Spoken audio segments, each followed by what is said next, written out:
सत्य, विश्वास आणि वेग म्हणजेच पुणे हेराल्ड। गोळीबार मैदान चौक परिसरात मोठ्या प्रमाणात खड्डे पडल्याने वाहनधारकांना मोठ्या अडचणींना सामोरे जावे लागत आहे।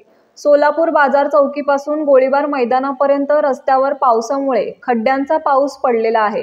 या संदर्भात कॅन्टोन्मेंट कार्यालयाकडे तक्रार केली असता त्यांनी हे काम सार्वजनिक बांधकाम विभागाचे असल्याचे सांगितले, तर PWD कडून हे काम BRT किंवा महापालिकेकडे असल्याचे सांगितले जात आहे।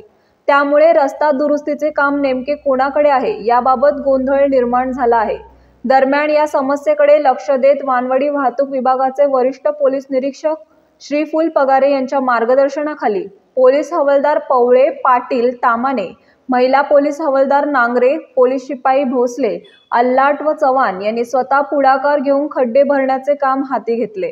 स्थानिक नागरिकांनी वाहतूक पोलिसांच्या या उपक्रमाचे कौतुक केले असले तरी संबंधित विभागांनी तातडीने जबाबदारी स्वीकारून कायमस्वरूपी रस्ता दुरुस्ती करावी अशी मागणी होत आहे।